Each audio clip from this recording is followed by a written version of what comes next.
al capítulo 11 del libro de los Jueces y vamos a leer concretamente el versículo 40. Jueces, repito, capítulo 11, versículo 40. Y dice la palabra del Señor lo siguiente, presten atención a lo que dice ahí nuestro Dios. Jueces 11, 40. Y se hizo costumbre en Israel que de año en año fuesen las doncellas de Israel a endechar a la hija de Jefté, Gaaladita, 4 días en el año. Fíjense la palabra costumbre. Se hizo costumbre, no era costumbre hasta ese tiempo. Antes nadie se iba 4 días por el campo, por el monte, a llorar, a endechar a la hija de nadie. Pero ocurrió algo, ustedes conocen que Jefté hizo un juramento que fue una auténtica locura, y fue la de presentar a su hija en sacrificio al Señor.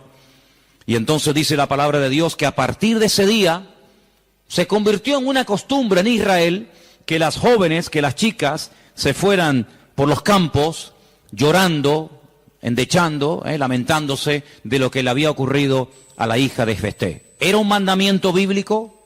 ¿Era algo que Moisés enseñó al pueblo de Israel en el desierto? No. Sino que se hizo costumbre. Empezaron un año y otro año, una generación y otra generación, hasta que aquello se convirtió en una costumbre. Y quiero en esta tarde que ustedes se den cuenta de que una cosa es la costumbre, la cultura, las tradiciones, y otra cosa muy diferente es lo que manda y ordena el Señor en su palabra. A nosotros nos tiene que dirigir la palabra de Dios, no las costumbres de las naciones. No es que esta costumbre, esta tradición lleva 500 años celebrándose en mi país o donde sea. Bueno, los años que se llevan celebrando las costumbres, cualquiera que sean, no le dan credibilidad a la costumbre. Durante muchos siglos era normal salir a una plaza pública y torturar o quemar a una persona, y todo el mundo iba como si fuera un espectáculo público, ¿verdad? Porque era la costumbre de la época. Bueno, pero eso no significa que como era la costumbre, pues está bien. Cuidado, la palabra costumbre, hábito, aparece desde un punto de vista positivo y desde un punto de vista negativo. Por ejemplo, la Escritura dice en el Evangelio según San Lucas que el Señor Jesucristo, conforme a su costumbre, iba el sábado a la sinagoga. Bueno, pero es que hay costumbres buenas, ¿sí?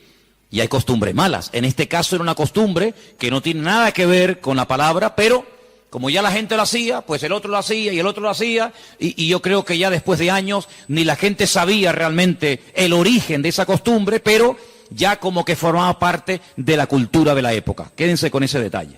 Nos vamos al libro de Isaías, capítulo 2. Libro de Isaías, capítulo 2, versículo 6. Y dice lo siguiente, un texto, por cierto, muy interesante.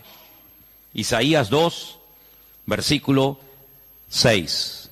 Ciertamente tú has dejado tu pueblo, la casa de Jacob, porque están llenos de costumbres traídas del oriente y de agoreros, como los filisteos que pactan con hijos de extranjeros. Uno de los reproches que el profeta Isaías lanzaba en la época en la que él le tocó servir al Señor en su ministerio es que ustedes se han llenado de costumbres que no son costumbres con una base bíblica. No son costumbres basados en un mandamiento de la Escritura, sino en costumbres, como dice aquí, importadas, traídas de Oriente, que no tienen nada que ver con ustedes. Por ejemplo, aquí en España, país en el que vivimos, pues se ha metido con una fuerza tremenda una fiesta, que era una costumbre de pueblos paganos, dicho sea de paso, que se ha celebrado hace poco, la famosa fiesta de Halloween, y tú estudias la historia de nuestros pueblos, aquí hay hermanos de otros países de Latinoamérica, y Halloween no tiene absolutamente nada que ver con la cultura latina. Absolutamente. Halloween no tiene nada que ver ni con Argentina, ni Uruguay, ni Venezuela, ni Cuba, ni España. Son costumbres importadas. Costumbres que no tienen nada que ver con nuestra cultura, pero a base de repetirlas y practicarlas un año y otro año, como que ya forman parte de una de las muchas fiestas que hay a lo largo del año. Eso precisamente es lo que dice el profeta Isaías en su época. Ustedes han abierto la puerta y se han llenado de costumbres traídas de Oriente, que no tienen nada que ver con ustedes. Y dicho sea de paso, la mayoría de esas costumbres traídas de Oriente eran costumbres paganas, costumbres que no tenían absolutamente nada que ver con la palabra del Señor. Vamos a avanzar. Libro de Jeremías, capítulo 10. Jeremías, el capítulo 10, leemos lo siguiente, versículo 3. Jeremías 10, versículo 3. Miren qué texto tan interesante. Porque las costumbres de los pueblos son, ¿qué dice ahí? Vanidad. Vanidad de vanidades, decía el predicador. Las costumbres de los pueblos son vanidad. Y ahora habla acerca de la idolatría, que era una de las costumbres, no del pueblo de Dios, sino de los pueblos paganos. Ahí la palabra pueblos es la palabra goyim. La palabra goyim significa naciones. Cuando se habla de Israel, se menciona Israel, para que no haya género de duda. Pero cuando se habla de naciones paganas, naciones extranjeras, naciones, digamos, no adoradoras del Dios vivo y verdadero, se les llama goyim, se les llama naciones. Y en este caso dice, las costumbres de esas naciones, de esos pueblos, son todas absolutamente vanidades. Quédense con eso. Vamos a leer un versículo en Ezequiel, profeta Ezequiel, un libro que no sé por qué no se suele leer mucho, pero tiene textos y historias muy interesantes. En el capítulo 11 de Ezequiel, el capítulo 12, dice así: sabréis que yo soy el Señor, porque no habéis andado en mis estatutos, ni habéis obedecido mis decretos, sino que según las costumbres de las naciones que os rodean, habéis hecho. Las costumbres de las naciones que les rodean, esas son las que ustedes están practicando. No los estatutos, ni decretos, ni fiestas, ni celebraciones que nuestro Dios ha ordenado en su palabra, sino que todo lo contrario. Hay momentos, ustedes seguramente han leído esos pasajes, donde los profetas, tratando de convencer, de sacudir al pueblo de Israel, les decían, a ver, vamos a ver, díganme ustedes un pueblo, una nación que haya cambiado sus dioses, que hayan dejado sus idolatrías por nuestro Dios. Ninguno, ninguno. Los egipcios, mira que vieron milagros los egipcios, porque las famosas 10 plagas de Egipto eran milagros, eran demostraciones del poder de Dios, ¿sí o no? Totalmente. Dejaron los egipcios al convencerse de que sus dioses no servían para nada, que hicieron el ridículo. ¿Dejaron los egipcios su idolatría para creer en el Dios de los hebreos, en el Dios de Moisés? ¿Sí o no?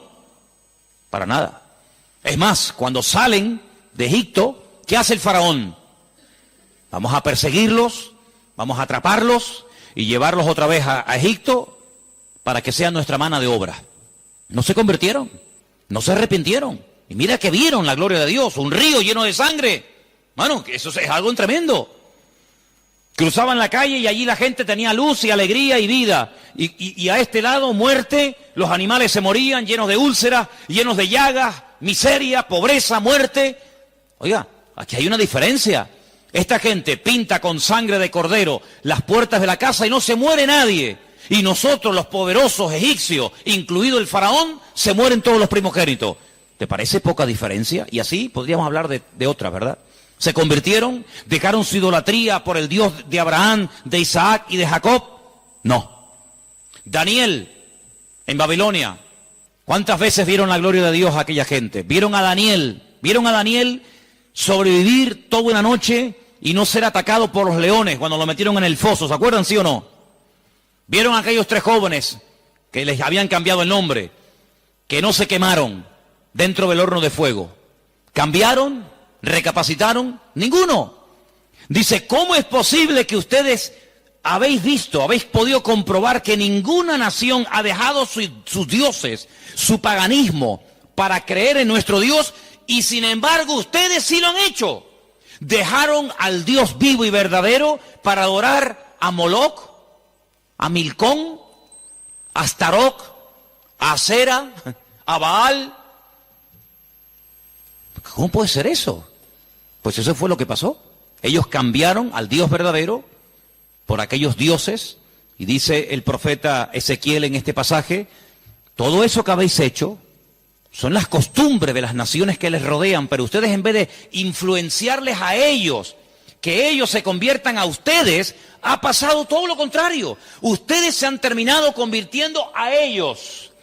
Han adoptado su forma de vivir, su forma de adorar, su forma de cantar, su forma de comportarse. Y esto es algo realmente increíble, porque esto no ha pasado nunca, nunca en la historia de la humanidad. Una nación ha dejado el paganismo, ha renunciado 100% a toda esa mentira y ha abrazado la fe única y verdadera. Sin embargo, ustedes tenían al verdadero y lo han abandonado. Otros profetas utilizaban el término han adulterado, han sido infieles a vuestro Dios. ¿Para adorar a quién? Al Dios de las moscas, al Dios de los excrementos, como hay por ahí un Dios también en la Biblia que se llama el Dios de los excrementos, para adorar a las criaturas en vez de adorar al Creador. Increíble, increíble. Entonces, los profetas que hemos leído, Jeremías, Isaías, Ezequiel y también en el libro de Jueces, dicen que todo eso, esas costumbres son todas vanidades.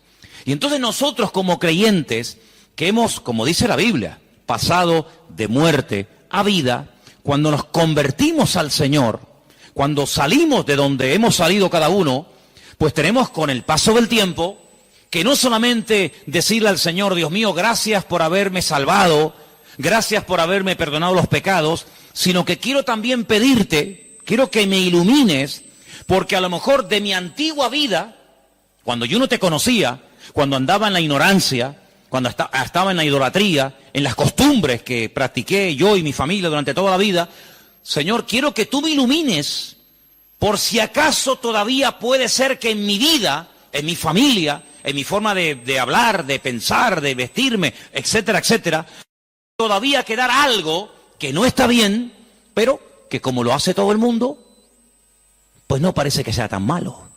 Porque si os dais cuenta, hermanos, hay cosas que se hacen hoy en día que están mal. Pero sin embargo, como las hace todo el mundo, no se ven mal. Por ejemplo, a mí una de las cosas que me llama la atención, cuando voy a lo mejor a algún supermercado, es que de un tiempo a esta parte, en la parte donde está todo lo que es los puros y los cigarrillos y todo esto, es increíble. ¿Os habéis dado cuenta lo que ponen como advertencia en las cajas de cigarrillos? El cigarrillo mata, el cigarrillo produce enfermedades pulmonares, cáncer y esto y lo otro. Pero ¿quién hoy en día iría por la calle poniéndole una multa a una persona por fumar? Nadie. ¿Por qué? Porque como lo hace todo el mundo, ya forma parte de una vida normal, pues no se ve tan mal. Pero cuidado, el que lo haga mucha gente no significa de que esté bien, ¿sí o no? Entonces puede ser que a lo mejor algunos de ustedes en algún momento se ha sentido, perdonen la expresión, como un bicho raro en su puesto de trabajo, con los amigos, con la familia, con los vecinos, ¿sí o no? Porque resulta que todo el mundo ve bien, pues ciertas y determinadas cosas que cuando vamos al manual, cuando vamos a la palabra de Dios, resulta que no solamente están mal, sino que incluso son pecado y abominación ante los ojos de Dios. Vaya usted a una manifestación de miles y miles y miles de personas a favor del aborto y párese en esa marcha y diga que el aborto es un crimen, que es un asesinato y que eso es una abominación delante de Dios.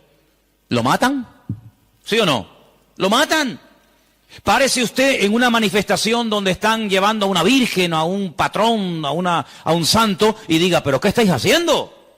Si nuestro Dios prohíbe todo esto, si eso es abominación delante de nuestro Dios, si en la base mínima, que son los 10 mandamientos, ya se prohíbe categóricamente todo esto, ¿te matan? ¿Por qué? Porque es que esto se ha practicado. Y claro, después ves ahí al alcalde, y ves al teniente alcalde, y ves al concejal de no sé qué, y ves a fulanito de tal, y incluso al rey, y ves a la reina, y ves a la... Entonces parece que como que no está tan mal, porque lo practica mucha gente. Y quiero decirte, querido hermano, que en algún momento de tu vida puede ser que tú te sientas como que vas contracorriente, como que la gente como que no te entiende, y como que tú estás en otra frecuencia, en otra onda, y es como algo imposible de que lleguen a un entendimiento. Pero al fin y al cabo yo pregunto, hermanos, ¿nosotros a quién tenemos que agradar? ¿A quién tiene que agradar usted? ¿A nuestro Dios, sí o no? Bueno, pues si por agradar a Dios me pongo en contra de la familia, ¿estás dispuesto a pagar el precio? ¿Para qué te vas a bautizar? Con la edad que tú tienes. Si a ti ya te bautizaron tus padres cuando eras pequeñita, no lo pueden entender. Pero saben, hermanos, nosotros, repito, primero a quien tenemos que rendir cuentas a nuestro Dios. Y en segundo lugar, tarde o temprano, como dije el domingo pasado, la fe. Y cuando hablo de la fe, yo no me refiero solamente a la creencia, sino me refiero, cuando hablo de la fe, también aglutino nuestro estilo de vida. Porque nuestra fe es un estilo de vida.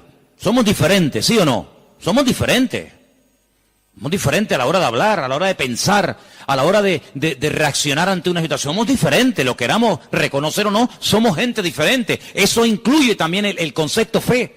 No solamente que creo en un Dios, en un cielo, en un infierno, en la Biblia como palabra de Dios, sino que la fe me lleva a una serie de cambios. Bueno, pues en ese paquete de mi estilo de vida, yo tengo que pararme y decir, lo que estamos haciendo forma parte de una base bíblica o de costumbres que se han ido traspasando de padres a hijos, de generación en generación, y yo, como he formado parte toda la vida, evidentemente, de este sistema de vida del mundo, pues las he incorporado como algo normal, pero nunca me paré a preguntarme si lo que yo estaba practicando, si lo que yo estaba creyendo era de Dios o era algo totalmente antibíblico.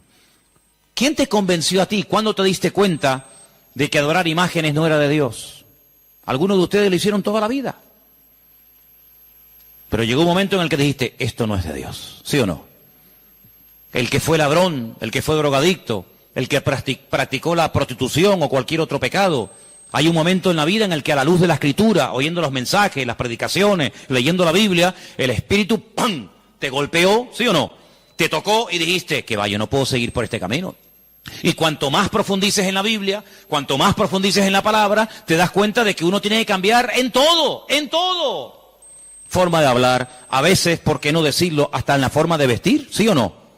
Hombre, vamos a ver, si por ejemplo una chica que está ejerciendo la prostitución esta tarde se convirtiera al Señor, seguramente la forma como esa chica se viste, que está diseñada para seducir, para atraer, para llamar la atención, pues cuando esa chica se convierta al Señor, lo más probable es que el Espíritu le ponga en su corazón que la forma como viste, pues es una forma que tiene una finalidad, pero que esa finalidad en absoluto la tengo que llevar a cabo en un culto. Por lo tanto, seguramente, en un momento determinado, el Señor le pondrá en su corazón, oye, vístete un poco más decentemente, más ¿sí o no? Seguramente que sí. Y el que toda la vida ha estado robando o toda la vida ha estado haciendo daño, seguro que el Espíritu le va a hablar en ese área de su vida. Pero luego hay otras cosas, como hemos leído, costumbres, que como que no las vemos tan mal. Y hemos visto a la luz de la palabra de Dios, solamente les di 4 textos, están ahí grabados por si los quieren después volver a leer, 4 versículos donde tenemos que analizar y preguntarnos las costumbres, no los mandamientos, las costumbres que estamos llevando a cabo son bíblicas, son de Dios. Y ahora vamos a pasar al tema que la gente nos pregunta mucho por internet. ¿Qué opinan ustedes acerca de estas fiestas navideñas? ¿Puede un cristiano? ¿No puede un cristiano? ¿Está bien esto? ¿Está bien aquello? Bueno, lo primero que tenemos que partir de la base es la siguiente. Nadie, absolutamente nadie, desde que el cristianismo o desde que Cristo vino a este mundo, y mira que lo han intentado, nadie sabe exactamente el día en el que nació el Señor Jesucristo. Nadie. A lo largo de la historia se ha especulado, incluso, si ustedes se meten a estudiar este tema, incluso algunos llegaron a predicar y a enseñar en sus respectivos congregaciones o ministerios que Jesús nació entre marzo y abril. Otros entre septiembre y octubre. Y así diferentes opiniones. Por lo tanto, partimos de la base de que, lógicamente, el Nuevo Testamento, porque el Antiguo no te lo va a decir, porque no había nacido, el Nuevo Testamento en ninguna parte te dice exactamente el día en el que el Señor Jesucristo nació. Nadie sabe absolutamente nada. Sí sabemos que murió en una época en la que los judíos estaban celebrando una fiesta llamada la Pascua. Sí sabemos que hay una fiesta que nosotros la conocemos como Pentecostés, que su nombre original es Shavuot, la fiesta de las semanas, que el Señor la utilizó para que en ese día concretamente, pues aquel grupo que había en aquella casa fueran llenos del Espíritu Santo. Eso sí lo sabemos. También podemos saber con exactitud que el Señor Jesucristo, la noche que fue entregado y en ese lapsus de entre una hora y otra, y fue a ser crucificado, se estaba celebrando la fiesta de los panes sin levaduras que se unía a la de la Pascua. Todo eso está clarísimo. Y sabemos pues cuándo hay que celebrar la fiesta de la Pascua y la fiesta de Pentecostés y la fiesta de los tabernáculos. Todo eso lo sabemos porque está estipulado en la Biblia. Y te dice, contarás desde tal día a tal día, tanta semana. ¡Pum! Y eso es matemático. Pero en cuanto al nacimiento de Cristo, la Biblia no nos da ninguna información exacta de cuándo nació. ¿Por qué? Porque en nuestra concepción, entre comillas, cristiana, cometemos un gravísimo error. Y es que Jesucristo nació en un contexto judío, no en un contexto cristiano. Jesús nunca fue a ninguna iglesia evangélica, él toda la vida fue a sinagogas. Jesús nunca practicó costumbres cristianas, las costumbres que él practicó y su padre y su madre y sus antepasados eran costumbres judías, ¿verdad? Por lo tanto, para nosotros se comienza a contar desde el nacimiento del niño. Y dice, bueno, el niño nació el 2 de octubre. Pues al año que viene, el día 2 de octubre, el niño cumple un añito. ¿Sí o no? En la mentalidad judía no se cuenta el tiempo así. En la mentalidad judía, en el momento en el que la mujer sabe que está embarazada, en el que la mujer sabe perfectamente que sí o sí está embarazada, ahí se empieza a contar. No a partir del nacimiento a los 9 meses, ¿me entendéis? Por lo tanto, ya empezamos mal. Es como, por ejemplo, cuando nosotros decimos, bueno, ahora mismo aquí en Tenerife tenemos las 8 en punto de la noche. A las 12:01 será día viernes. Eso según nuestro calendario, según nuestra cultura, según la Biblia, ya es viernes. ¿Por qué? Porque en cuanto cae el sol, y ya se puede ver, aunque sea una sola estrella en el firmamento, automáticamente ya estamos al día siguiente. Entonces dice, entonces todo es al revés. Bueno, hay que saber estas cosas. Nuestro calendario gregoriano, inventado, mandado a hacer por un papa, tiene 365 días. El calendario bíblico tiene 360 días. Otro dato a tener en cuenta. ¿Qué te parece? Y así podríamos contar cantidad de detalles que cuando uno va a la palabra, uno tiene que conocerlos. Porque si no ya estás partiendo equivocadamente. Y entonces decimos, el nacimiento del niño marca el momento de su nacimiento y de su próximo cumpleaños. Te vuelvo a repetir, la vida en la cultura judía, en la cultura hebrea, se cuenta a partir de la concepción, no a partir del nacimiento. Ahora bien, tengo aquí algunos datos que les voy a leer en esta tarde, que son muy interesantes, pero primeramente quiero decir lo siguiente. No sabemos la fecha exacta del nacimiento de Cristo. No hay ni un solo ejemplo, ni uno solo. Si alguien sabe de alguno, por favor que lo diga ahora, o calle para siempre. No hay ni un solo ejemplo en el Nuevo Testamento de nadie que haya practicado el nacimiento de Cristo, que haya celebrado, mejor dicho, el nacimiento de Jesús. La única fiesta que nos obligó el Señor a recordar frecuentemente fue, dice, haced esto, háganlo en memoria de mí. Y cada vez que comáis este pan y cada vez que bebáis de esta copa, mi muerte estáis anunciando hasta que yo vuelva. Es una orden. Yo sé que hay movimientos cristianos o evangélicos que no practican esto de tomar pan y vino asiduamente, porque dicen que es algo simbólico. Bueno, yo solamente lo digo con todo mi respeto, no saben lo que se pierden. Y es una interpretación incorrecta. Yo creo que es bíblico y estamos todos de acuerdo, ¿sí o no? Que hay que partir el pan y el vino. Hombre, hay iglesias que lo hacen todos los domingos. Elena, por ejemplo, se crió en una iglesia que todos los domingos, sí o sí, todos los domingos a la mañana, se llama culto de comunión. Por eso, porque se da la comunión. Hay iglesias que lo hacen una vez al mes, otras iglesias una vez al año, etcétera, etcétera. Pero que hay que hacerlo, hay que hacerlo. Pero Jesús nunca dijo, los discípulos nunca dijeron, Pablo nunca escribió, Pedro nunca escribió, Santiago nunca escribió, ningún discípulo escribió, y también tenéis que recordar todos los años el nacimiento del Mesías. No. Mira, recordamos cuando partió el pan y el vino e inauguró el nuevo pacto.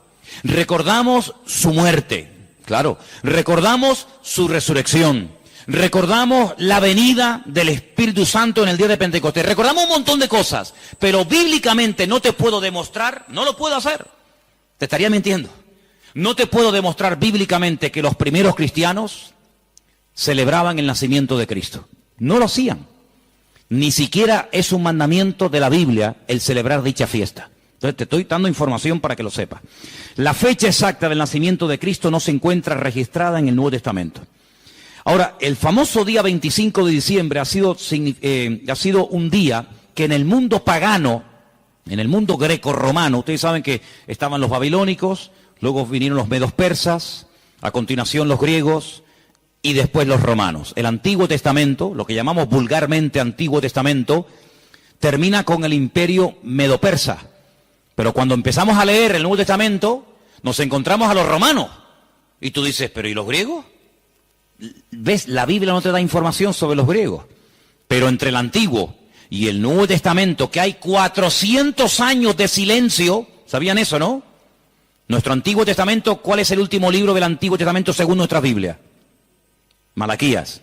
Pero cuando tú vas a una Biblia hebrea, tú te das cuenta que el último libro del Antiguo Testamento no es Malaquías, es Segunda de Crónicas. Da igual, el orden no altera los factores, ¿no? Sea uno, sea otro, son exactamente los mismos, aunque el orden es diferente. Pero cuando se termina de escribir, cuando el último profeta del Antiguo Testamento terminó su mensaje, supongamos que fuera Malaquías, hasta que encontramos al siguiente profeta predicando. ¿Y quién fue el siguiente profeta entre el Antiguo y el Nuevo predicando? ¿Quién fue? Juan el Bautista. Hay 400 años de silencio. No hubieron profeta entre Malaquías y Juan el Bautista. ¿Y cómo se guiaba la gente? Por la palabra. Ahí estaba todo escrito, todo comprimido, todo condensado, y fue un tiempo de silencio, de palabra profética, pero la palabra ya estaba escrita. Luego la gente querían palabra, vayan a la palabra, valga la redundancia, vayan a la escritura y ahí encuentran todo. Bien. Entonces cuando vamos a estudiar la palabra de Dios, nos encontramos que ese imperio que no aparece en el Antiguo Testamento, que son los griegos, que aparece en esos famosos libros que yo he recomendado muchas veces que lean, Primera y Segunda de Macabeos, que son la familia de los Macab, que significa martillo en hebreo. Los macabeos son los que martillaban, los que machacaban.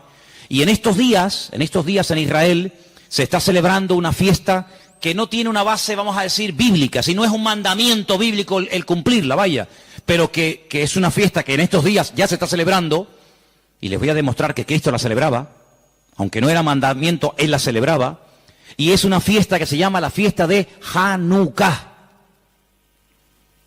Y por eso ustedes cuando van a Israel van a encontrar que hay dos modelos de candelabro diferente.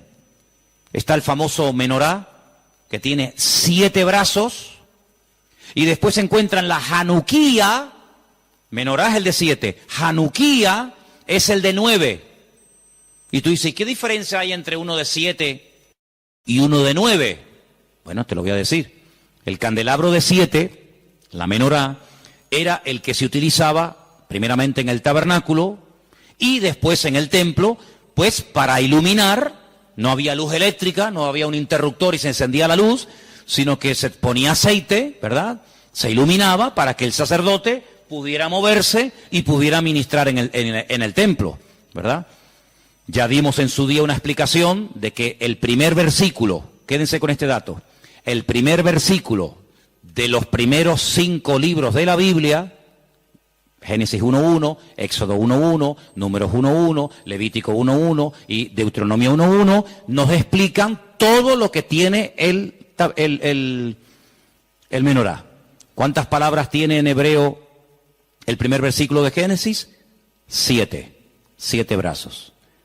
Otra característica de la menorá la encontramos en Éxodo 1.1 y así sucesivamente, pero no voy a entrar en detalles acerca de eso. Pero en la época de los seleucidas, en la época de los griegos, déjeme que les cuente algo de historia, que es bueno saberlo. Cuando Alejandro Magno muere, dicen que era homosexual, no dejó descendencia. Es el único imperio que pervive después de la muerte del emperador, pero no en sus hijos, sino en sus generales. Por eso Daniel, cuando está en Babilonia, dice que él vio a un leopardo con 4 cabezas. Y las 4 cabezas son los 4 generales que cuando Alejandro Magno muere, se reparten en 4 pedazos el mundo que había conquistado Alejandro Magno, ¿verdad? Uno de los trozos que se reparte tenía que ver con Israel. Y allí estaba el famoso Antíoco Epifanes, que era terrible, terrible. Ese fue el que se atrevió a meter a un cerdo dentro del lugar santísimo y sacrificarlo y de esa manera, humillar y avergonzar a Dios y en fin, tantas cosas, ¿no? Esa es la famosa abominación desoladora, la profanación del lugar santísimo. En esa época de los griegos había una familia compuesta por una serie de hermanos que se propusieron restaurar la vida política y espiritual de Israel. Los griegos dominaban, el templo lo habían convertido en un gimnasio, habían impedido los sacrificios y aquello era un desastre. Esta familia se levanta, primero un hijo, después el otro hermano, todos murieron como mártires, es una historia tremenda. Y estos macabeos, que no se llamaban macabeos, sino una especie de apodo, los que martillaban, los que golpeaban, pelearon militarmente, cuerpo a cuerpo con los griegos y los derrotaron, los vencieron, los echaron de Israel y restauraron el culto en el templo. Pero resulta que el aceite que se utilizaba para las lámparas del candelabro, en este caso de la menorá, no llegaba, porque lleva un proceso y se tarda un tiempo en elaborar ese aceite específico para la menorá. Había muy poco aceite. ¿Qué ocurrió? Oraron al Señor y el Señor hizo que la poca aceite que quedaba durara milagrosamente más tiempo de lo que habitualmente duraba. A partir de ese momento, para recordar el milagro de que el Señor permitió que el aceite durara más tiempo de lo habitual, se comenzó a celebrar la fiesta de la Hanukkah, la fiesta de las luces, la reinauguración del templo. Entonces, en esta época del año, para recordar ese milagro, se enciende con la vela del centro, cada día una vela diferente, hasta llegar a 9 velas. Porque ese fue el tiempo que duró el aceite. Y eso es lo que significa la fiesta de Hanukkah. Ahora ustedes pueden ver, dice, y Jesús subió al templo a la fiesta de la dedicación del templo. Y tú dices, ¿qué fiesta es esa? Porque ahí no dice Pascua, ahí no dice Pentecostés, ahí no dice tabernáculo, dice a la fiesta de la dedicación del templo. Pero si el templo ya estaba inaugurado cuando Cristo vivía. Pero era la fiesta en la que se recordaba la reinauguración del templo cuando los macabeos derrotaron a los seleucidas, a los griegos, y entonces esa era la fiesta de Hanukkah que Cristo la celebraba, Juan capítulo 10. Entonces Cristo que sabía la historia de esa fiesta, dice: yo soy la luz del mundo. Y la gente sabía lo que estaba diciendo, porque así como esta aceite, esta luz se enciende, yo soy ahora la luz del mundo. Y posteriormente a sus discípulos le dice: y ahora también vosotros sois la luz del mundo. Y todo está basado en algo que pasó en aquel tiempo. Entonces, cuando vamos al Nuevo Testamento, nos encontramos que nos dice la Biblia quién gobernaba en el Imperio Romano en el tiempo del nacimiento de Cristo. Pero cuando se hace el calendario gregoriano o cristiano, vaya, el que tenemos ahora mismo nosotros, se cometió una gravísima equivocación. Algunos calculan que del verdadero calendario bíblico al que usamos actualmente puede haber una diferencia entre 4 y 6 años. Es decir, que en vez de estar ahora en el 2015, estaríamos ahora 4 años o 6 años más de lo que estamos. Y eso es bueno saberlo, porque la Biblia nos da datos acerca de lo que va a ocurrir en cada tiempo, y por eso estamos viendo profecías cumplidas nosotros en este momento, que tú dices, pero no me encaja el tiempo. Claro, no te encaja el tiempo si te llevas por el 2015, pero si te llevas por el calendario bíblico, te encaja todo de una forma maravillosa, porque Dios no se mueve con el calendario inventado por don Gregorio, sino Él se mueve por el calendario inventado y creado y dado por Él en su bendita palabra. ¿Cuántos dicen amén? Entonces, sigo leyendo esto que está muy interesante. La historia de la Navidad parece tener los primeros antecedentes entre el 320 y 353 después de Cristo. Es decir, que hasta el 350 y pico después de Cristo, ningún cristiano, ninguna iglesia practicaba o celebraba lo que vulgarmente llamamos la Navidad. Durante más de 300 y pico de años, esto no existía. ¿Qué te parece? Yo dije un día que si ustedes quieren ver la transformación terrible que experimentó el cristianismo, tienen que leer detenidamente lo que pasó en el Concilio de Nicea. Ahí en Google, se meten, Concilio de Nicea, estudien, lean lo que allí pasó. El cristianismo del 300 para atrás era diferente al cristianismo que se vive hoy en día del 300 y pico hasta nosotros. Todo cambió, hermanos, todo cambió. Entonces fue en esa época, en ese tercer siglo, cuando se comenzó a decir que Cristo había nacido el 25 de diciembre. ¿Por qué? Porque era la fiesta, era el día más pagano del año. Se celebraba el culto al dios Saturno, y el dios Saturno era el dios de las cosechas. Y era un día de celebración, pero de celebración pagana, de sacrificios en agradecimiento al dios Saturno. Era el solsticio de invierno en el hemisferio norte. Y ahí dijo alguien, bueno, vamos a utilizar el día más pagano del año cuando se adora al sol. Vamos a utilizarlo y lo vamos a cristianizar para que de esa manera también nosotros los cristianos formemos parte de la festividad y de la alegría a nivel mundial. Desde finales del siglo IV, el cristianismo, finales del siglo IV, el cristianismo comienza con la famosa tradición de la Navidad, y el Papa Julio I dijo que Jesús había nacido el 25 de diciembre. ¿De dónde lo sacó? De ninguna parte, se lo inventó, porque la Biblia no dice que Jesús nació el 25 de diciembre, pero él, como era el Papa, cualquiera le llevaba la contraria. Era el día en el que se celebraba, como acabo de decir, el solsticio de invierno en la antigüedad, y era el día en el que las costumbres y las tradiciones heredadas, las costumbres y mitos y leyendas más aberrantes, se llevaba a cabo, y entonces se utilizó para que la gente supiera que también Cristo había nacido en esa época, y de alguna manera, pues, utilizar el paganismo, utilizar las festividades, pues para decir, bueno, Cristo también nació en esta época, ¿no? En el año 540, un monje llamado Dionisio, cuyo apodo era el Exiguo, en el cálculo de las fechas propició la fijación de una fecha errónea en cuanto al nacimiento de Cristo. El error, incluso hasta en el año, porque se cree que Jesús nació 4 o 6 años antes de lo que realmente esta gente decía.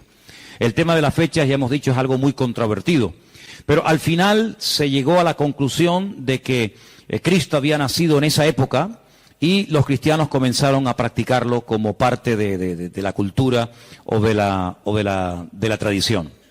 Hay muchos relatos en los que cuenta la historia que miles y miles de cristianos se dejaron matar, quemar, crucificar y torturar hasta la muerte porque se negaban a celebrar la famosa Navidad el 25 de diciembre. Así que hermanos nuestros en la fe han muerto quemados, torturados y crucificados por negarse a formar parte de una fecha inventada, creada por el hombre, rodeada de paganismo, donde una de las costumbres que había era sacrificar toros, sacrificar animales, cortarle los testículos a estos animales y colgarlos en los árboles. De ahí viene la famosa costumbre de colgar bolitas en los árboles, de la costumbre pagana de aquellos degenerados griegos y romanos que hacían este tipo de ofrendas y de sacrificios a sus dioses, y de ahí pasó. Luego se prendía fuego al árbol, pero claro, prender fuego al árbol, pues es en una casa particular es una temeridad, y entonces a alguien con el paso del tiempo se le ocurrió ponerle un montón de luces para que represente aquel fuego, que evidentemente no se puede hacer hoy en día por sentido común, pero entre las bolitas y el fuego que se pone, las luces que se pone, pues es lo más parecido a aquellas bolitas que se ponían colgadas en los árboles, y al mismo tiempo las luces representan el fuego, que por cuestiones obvias no se pueden poner hoy en día. Así que Jesús no nació el 25 de diciembre, pero escuchen esto porque es muy interesante. La explicación más consistente de los historiadores es que el origen de la Navidad se tomó entre el siglo III y IV, ya lo hemos dicho, ¿verdad? El porqué de la elección de esta fecha, bueno, se relaciona con la necesidad de la reciente oficializada religión cristiana de imponerse sobre las tradiciones de los cultos paganos romanos. En aquel tiempo el mundo estaba dominado por el Imperio Romano, se adoraba a Saturno, como el Imperio Romano a través del emperador Constantino supuestamente se había convertido.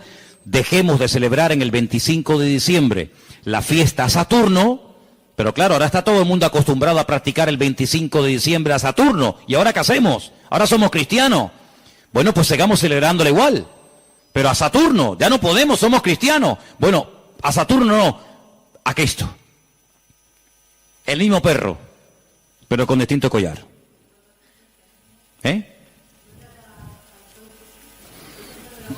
Adoraban al sol. Sí, ellos pueden decir misa. Los papas eligieron el 25 de diciembre como día del nacimiento de Jesús, como una estrategia para el proceso de expansión del cristianismo, en el que sistemáticamente se buscó absorber y fusionar toda celebración de ritos paganos con las nuevas creencias o fe de los cristianos. Por lo tanto, bíblicamente, si alguien te para en la calle y te dice que la fiesta de la Navidad, que se suele celebrar el 25 de diciembre, tiene un trasfondo pagano, no se te ocurra llevarle la contraria, ni decirle que no es así, porque vas a ser el más rotundo ridículo. Efectivamente, el día 25 de diciembre era una fiesta, la fiesta más pagana en todas las culturas del Imperio Romano, donde se hacían auténticas barbaridades, sacrificios humanos, sacrificios de animales, ofrendas brutales de sangre, etcétera, etcétera. Como supuestamente, repito, el Imperio Romano dejó el paganismo y abrazó la fe cristiana que había perseguido durante más de 300 años, pues ahora ¿qué hacemos? Ahora nos encontramos con un dilema. Bueno, lo solucionamos fácilmente. Seguimos manteniendo el día, seguimos manteniendo las costumbres de dicho día, ¿vale? Seguimos celebrando todo exactamente igual, pero en vez de a Saturno, en vez de a divinidades falsas, pues la celebramos a Dios, y total, aquí no ha pasado absolutamente nada. A base de repetir, y de repetir, y de practicar, un siglo, una generación, otra generación, nos hemos puesto hoy en día en el año 2015, aparentemente después de la era cristiana, y resulta que hemos abrazado unas costumbres y unas prácticas que nosotros no lo hacemos con ninguna mala intención, ¿no? Nosotros no lo hacemos porque creemos en el paganismo, ni mucho menos, pero sin darnos cuenta, estamos practicando y celebrando y haciendo cosas que tienen un trasfondo totalmente pagano, pero después queremos que los paganos cambien cuando los paganos lo que han hecho es que nos han cambiado a nosotros.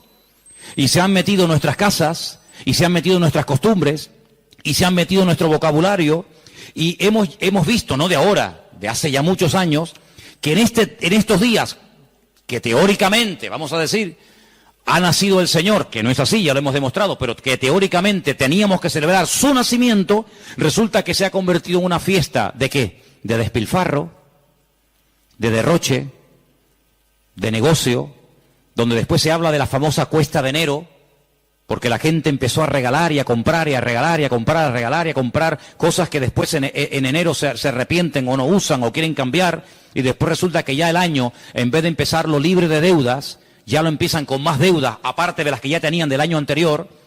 ¿Por qué? Porque la fiesta así lo requiere. Porque si no le regalamos al abuelito, y si no le regalamos nada al niño, y si no le regalamos nada a la abuelita, o al tío, o al papá, o al sobrino, pues como que es una falta de educación, y como que falta el amor en la familia, y como que todos nos hemos vuelto locos, y nos hemos fanatizado, porque ahora somos cristianos. No, mi hermano, aquí no nos hemos vuelto locos, sino que ¿sabe lo que pasa? Que el conocimiento confronta, y el conocimiento compromete. Por eso hay gente que dice, yo prefiero no saber nada, y seguir en la ignorancia. Pero ¿sabes qué? Cuando estamos en Cristo, estamos obligados, estamos comprometidos con la verdad. Y la verdad nos hará libres en la medida, no es como un botón, la verdad os hará libres. Eso no cuesta nada decirlo. La verdad nos hará libres siempre y cuando interioricemos y practiquemos la verdad. Porque yo puedo conocer la verdad, pero la verdad si no la vivo, si no me la aplico, si no la practico y si no la interiorizo, la verdad simplemente no hace absolutamente nada. No es como un amuleto. ¿Cuánta gente ha comprado antaño la Biblia? ¿Cuántos hogares tenían un pedazo de Biblia enorme y la tenían ahí en la estantería? ¿Por qué? Porque, hombre, es la palabra de Dios. Pero es que la palabra de Dios no es un amuleto. No es como el que pone una herradura. No es como el que pone una ristra de ajos. No es como el que recurre a un amuleto, que los hay en todas las religiones. Los judíos también tienen un montón de amuletos, ¿eh? No se pueden ustedes imaginar. La famosa segulá y tantos amuletos creados y diseñados y vendidos y bendecidos por los rabinos para protección del mal de ojo, para protección de no sé qué, para protección de los malos espíritus. En todas las religiones siempre ha habido amuletos, pero la verdad, la Biblia no es un amuleto, es un estilo de vida que nos lleva a comprometernos y nos lleva a decir, Señor, perdóname, porque he estado creyendo y practicando y encima enseñando y transmitiendo una mentira, creyendo que es una verdad. Y no hay nada peor que creer que algo de mentira es una verdad y yo la practico en mi vida. Hermanos, en estos días, generalmente en todas las iglesias, incluido esta, suele ocurrir algo muy común. Y es que, por ejemplo, lo notamos, ¿no? Y no es que llevemos un control excesivo del tema, pero les cuento la realidad. Muchísimos creyentes se gastan el dinero que tienen y el que no tienen, y se olvidan muchas veces de lo que tenían que haber apoyado con su dinero a la obra de Dios. ¿Por qué? Porque hay que comprar regalos a todo quisque, y hay que tirar la casa por la ventana. Y si nos vamos a la noche a la cama sin tener toda la mesa llena de comida, como que no hemos celebrado Navidad. Y yo pregunto, imaginémonos por un instante, que no es así, pero trabajemos con la hipótesis. Bueno, vale, nació el 25 de diciembre, vale, perfecto. Si realmente nació el 25 de diciembre, ¿a quién tendríamos que celebrar la fiesta? Me imagino que al Señor. Pero nosotros somos tan listos que nos hacemos la fiesta para nosotros. Y tendríamos que traerle regalos a Él. ¿Cómo? Bueno, pues ¿qué le hace falta a la iglesia? Pintarla. Yo regalo este año la pintura. Si el cumpleaños del Señor y esta es la casa del Señor, ¿qué le hace falta a la iglesia? Más sillas, yo las regalo. Pero no hacemos regalos al que cumple años. teóricamente, sino que nos hacemos regalos a nosotros. A papá, a mamá, al tío, al sobrino. Yo digo, bueno, ¿el cumpleaños de quién es? ¿Tuyo? ¿O es el del Señor? Porque si es el del Señor, al que menos le hemos regalado ha sido a Él. Resulta que nos hemos regalado a nosotros. Y tenemos, los que tengan, ¿no?, el árbol lleno de docenas de juguetes y docenas de regalos. Y tú dices, ¿y el regalo del Señor dónde está? Porque la iglesia no puede sufrir en estos tiempos, en este mes de diciembre, porque teóricamente sería el mes de más abundancia, ¿sí o no? Tendría que ser el mes en el que sobraran Biblias, sobraran sillas, sobrara de todo, porque es el día especial del Señor. Pues ¿saben qué? Suele ocurrir generalmente todo lo contrario. Es cuando tal vez menos nos acordamos del Señor. Ahora, nosotros vamos a utilizar la fiesta que el mundo inventó, no el Señor, no la iglesia primitiva, no la Biblia. Nosotros vamos a utilizar la fiesta que inventó el mundo para decirle al mundo el motivo por el cual el Señor vino a este mundo. Que no fue otro más que morir por nuestros pecados, derramar su sangre y restaurar nuestra vida y sacarnos de la miseria y de la ignorancia y ponernos en el reino de su amado Hijo. Eso es lo que vamos a hacer. El mundo que celebre lo que quiera. No es un tiempo para derroches, ni despilfarro, ni borracheras. No es un tiempo para trasnochar y tirar la casa por la ventana y parece que si no le regalo un suéter o un pantalón o una camisa, fulano se enfada y me mira, pues que me mire como quiera. Pero no es un tiempo para nosotros. Tendría que ser en todo caso un tiempo de más oración, de más compromiso, de más reuniones, de más entrega. Tendría que ser eso si verdaderamente nació en esta época. Tendría que ser eso, pero lamentablemente vemos que no lo es. Y entonces, amados hermanos, resumiendo un poco todo esto, ¿qué vamos a hacer nosotros? Vamos a decirle al mundo, claro, nosotros creemos que Él vino. ¿Cómo no lo vamos a creer? Nosotros creemos que Él nació y que Él vivió en esta vida y que Él murió y que Él resucitó y que digan lo que quieran, pero vino con propósito. Vino con un objetivo, no vino para entretenernos, no vino para que ahora en diciembre tiremos la casa por la ventana, luego en abril, marzo, abril, volvamos a recordar toda la tragedia de la sangre, de la muerte, de Pilato, de la crucifixión, de la tumba, de los latigazos, etcétera, etcétera, y el resto del año. No, hermano, no vamos a dejarle al mundo que nos diga cuándo y dónde tenemos que celebrar lo que tendríamos o no que celebrar. ¿Qué es lo que tenemos que celebrar? Lo que dice la Biblia. Haced esto en memoria de mí. Ahí tienes ya un ejemplo. Si dice el Señor, nos dice el Señor, haced, cumplid con esto en memoria de mí.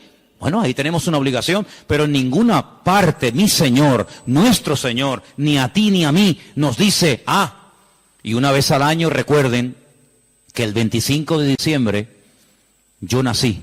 Porque dicho sea de paso, cuando Cristo nació, la palabra diciembre ni existía.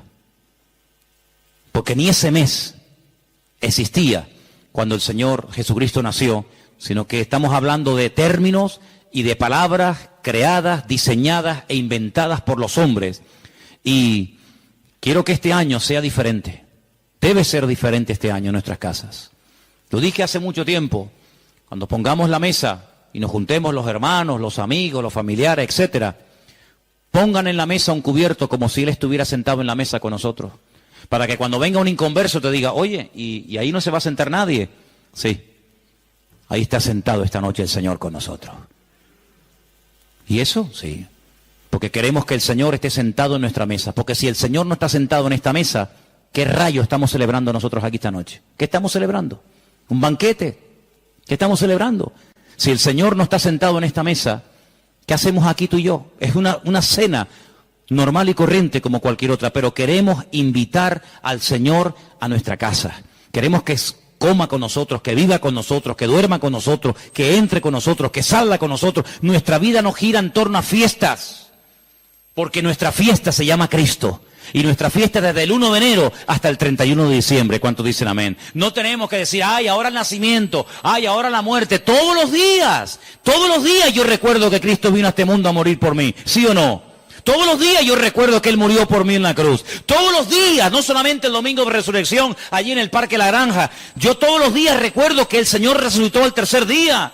Yo todos los días recuerdo que Él está vivo. No tengo que decir, bueno, ahora esto, ahora ¿quién nos marca a nosotros el calendario? Lamentablemente, ¿sabe quién nos marca el calendario? El mundo. El mundo se ha metido en la cultura de tal manera que dice, no, ahora carnavales, ahora Halloween, ahora Semana Santa, ahora la Ascensión de María, ahora el Puente de la Constitución, y le hemos dejado al mundo que nos organice el tiempo y nos diga incluso cómo tenemos que comportarnos en cada época del año.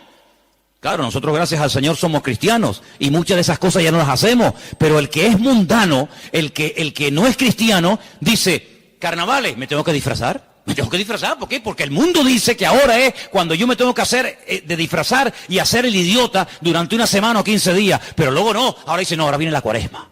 Ahora viene la resignación, el perdón, la ceniza, no sé qué, no sé cuánto. No, ahora viene la Semana Santa, no, ahora viene no sé qué. Y le hemos dejado al mundo que organice nuestro tiempo y nuestro estilo de vida. Nuestro tiempo y nuestro estilo de vida, ya lo dijo el Señor cómo tiene que ser. Si a alguien le interesa, aquí lo tienen.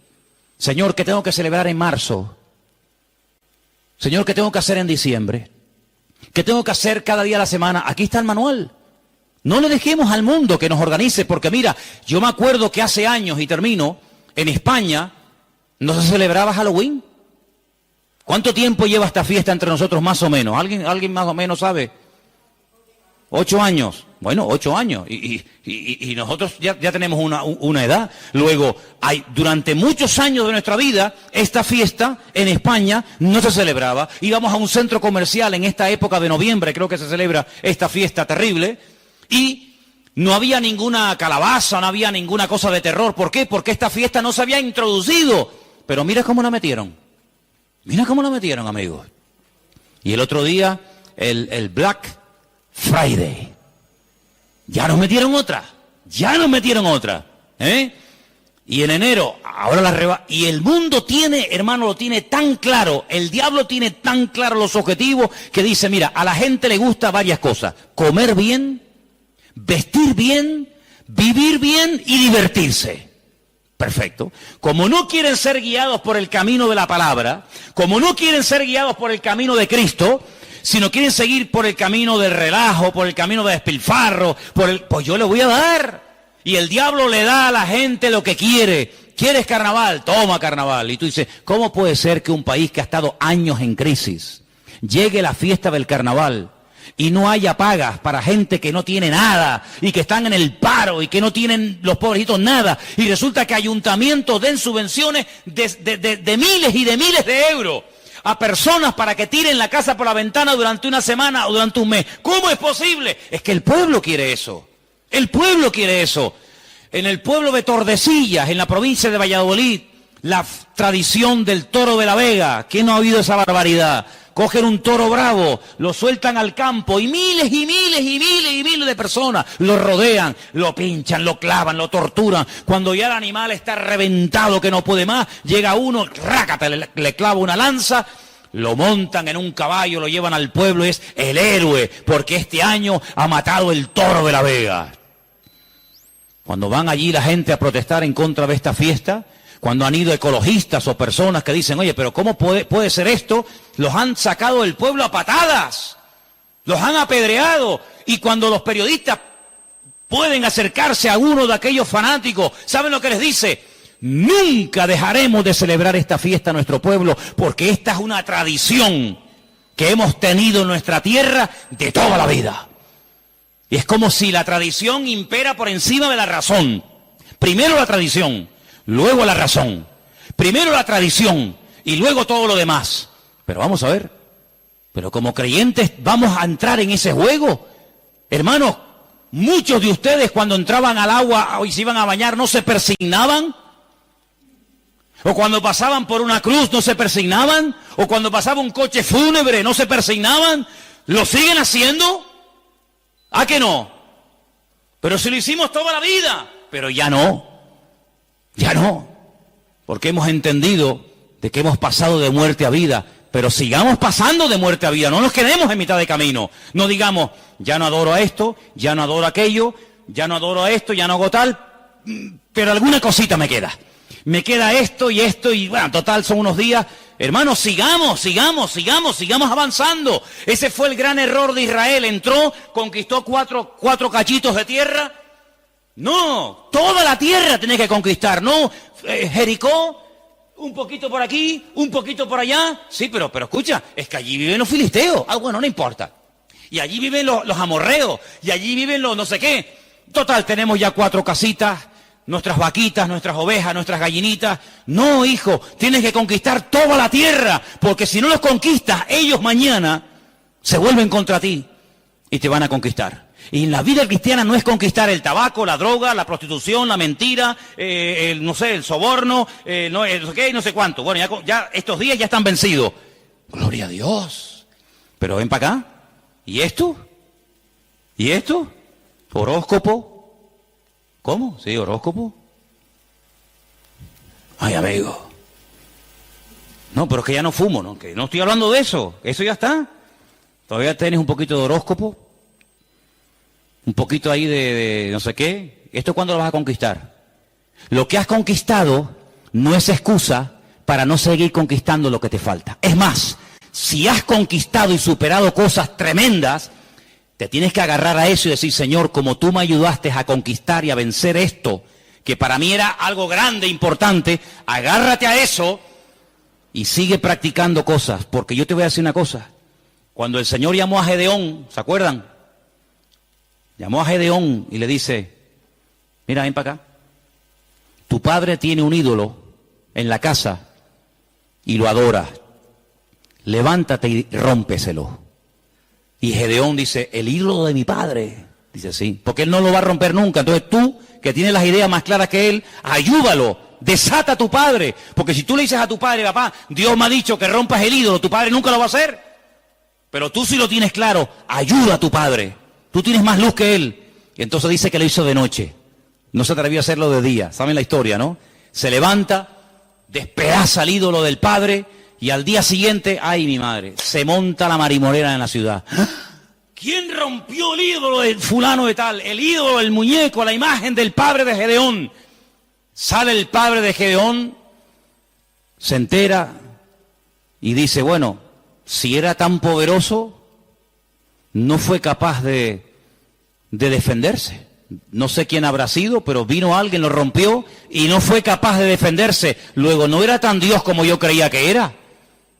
Fíjate que el hijo ayudó a que el padre se diera cuenta de que había estado adorando a un muñeco, creyendo que era un Dios poderoso, y cuando le atacaron, como es un ídolo, no pudo defenderse. Mira como un pequeño detalle, bueno, pequeño, como un gran detalle de su hijo, le ayudó a su padre a decir, oye, gracias, porque hoy me he dado cuenta de que yo estaba adorando a un muñeco. Hermano, hay gente que a lo mejor dice, mira, yo esto lo voy a dejar de hacer. ¿Por qué? Porque no es de Dios.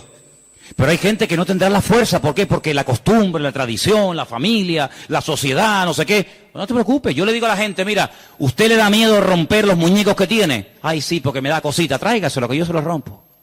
Yo le ayudo. No será la primera vez que...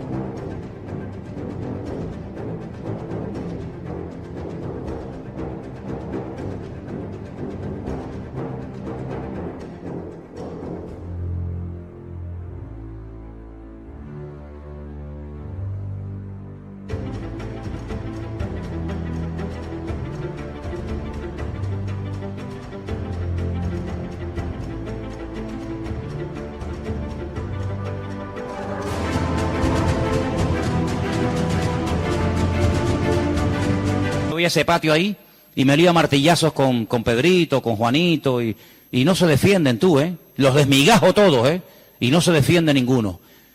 Y le digo, ¿te das cuenta cómo nos han defendido?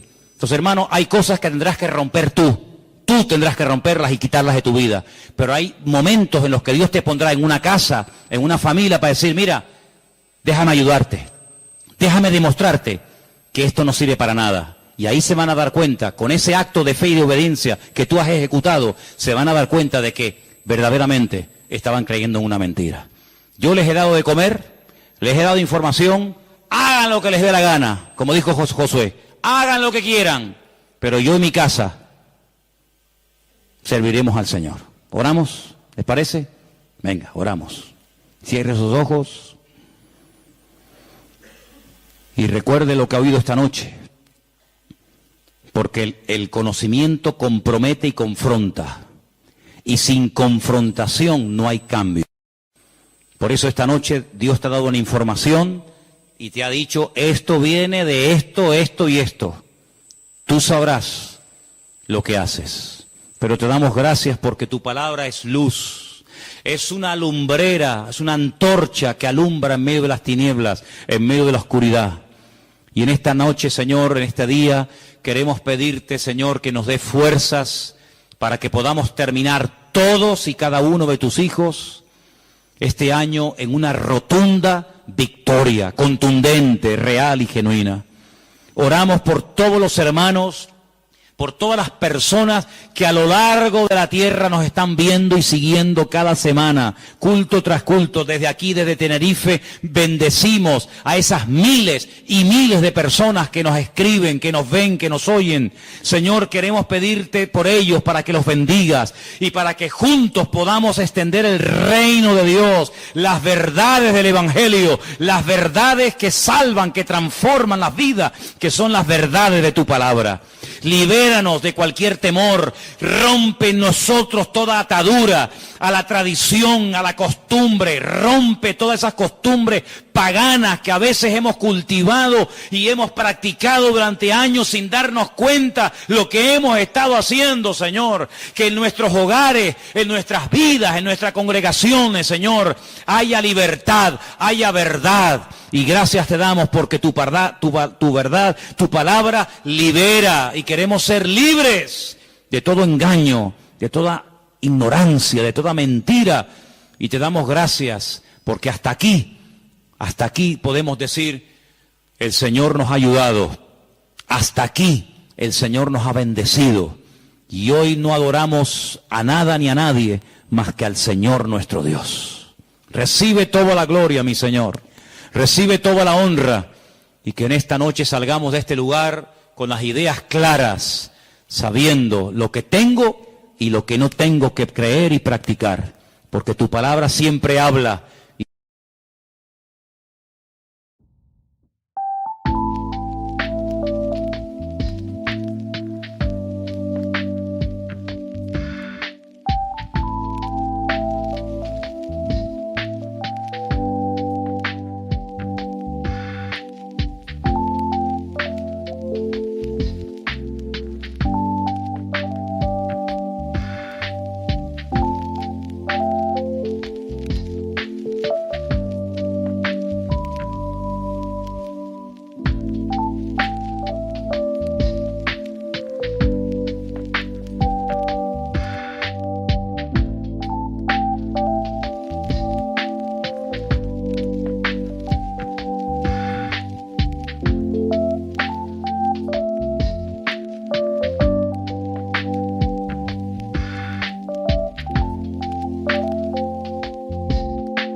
conversational, dynamic, no backing down, you love to fight. So you're a bad boy, right? Only when it's time to fight. Only when it's time to fight. They say you walk a razor line, but you just smile like it's so fine. So you're a bad boy, right? Only when it's time to fight. They say you walk a razor line, but you just smile, acting so fine.